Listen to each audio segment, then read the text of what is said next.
IU the last couple of years, but 10 seems about the right number for me. Now lean over your KT. Going to lean over 59.5. Brad, remember the wind and the rain, but not going to try and get you off it. Utah State, Fresno State. Fresno at home, Bulldog Stadium, -5.5, 38 apiece, and then that field goal was up and good. 58 the total against Utah State. I told you these guys were fraudulent. This Utah State team is not the same team from last year.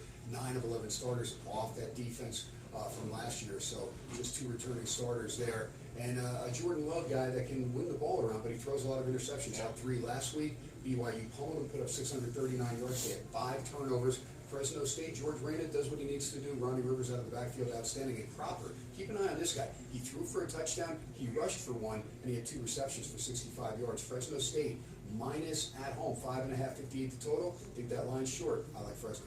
Yeah, I can only look to Fresno here, so lean on the Bulldogs here. I mean, Utah State, you're right, KT. Lean Fresno. I lean on your KT. All right, a couple games left. Iowa, Wisconsin's a big one. Of course, in my house, it'll be on. There's no question it'll be on every TV because the wife is in town. She hails from just outside of Madison. Jonathan Taylor and company looking to come off the bye and take care of business against Nathan Stanley and Iowa. An Iowa offense that's like watching paint dry, but their defense always pretty sturdy. And they run the ball on occasion. Sargent, Young, and Goodson pretty good. Stanley doesn't make too many mistakes unless it's a big game. This is a big game. It's a bigger game, I think, for Wisconsin because they know they can beat Minnesota. Iowa also plays Minnesota, so really both teams have a shot, especially if Penn State.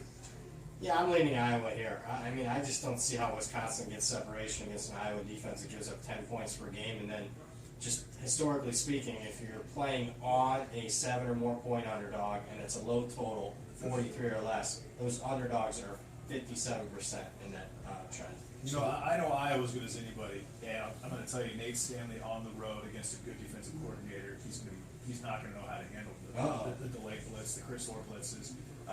The way that Wisconsin, Taylor should have a good game, and they still have Danny Davis and AJ Taylor and Jake Ferguson. They have a better offense than Iowa does. Iowa's best wide receiver, Brandon Smith, is out, and he's out for a long time. It sounds like they have 2 or 3 offensive line injuries as well, but I can see Stanley turn the ball over 4 times in this game. I like Wisconsin. All right, we'll see how it pans out. Michigan's defense pretty good and held Iowa with just 3 points.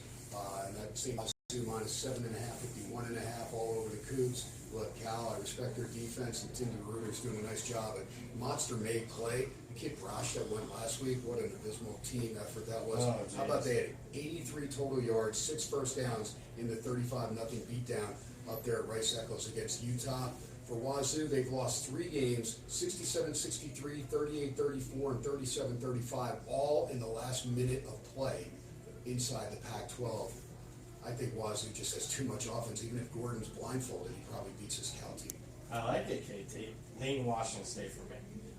Yeah, how's Cal going to match up with all those wide receivers, and how are they teasing Washington State down along with you? I don't see Cal scoring on points. All right, Nevada, SportsX Michelle's play of the week. Last week to make it 7 in a row, took out New Mexico 21-10. Now they're at San Diego State, lines up to 17.5 and a total of 39. So they're telling you it's going to be low scoring. San Diego State's off a bye. You know the defense is solid. Washington will run the ball a little bit, and they've got Agnew trying to direct the offense, which is rather stagnant. They were very fortunate to beat UNLV. In fact, they got outgained by the Reds 376 to 335. They got away with a gift pass interference ball on the final. UNLV had to settle for a tying field goal attempt, which of course hit the upright.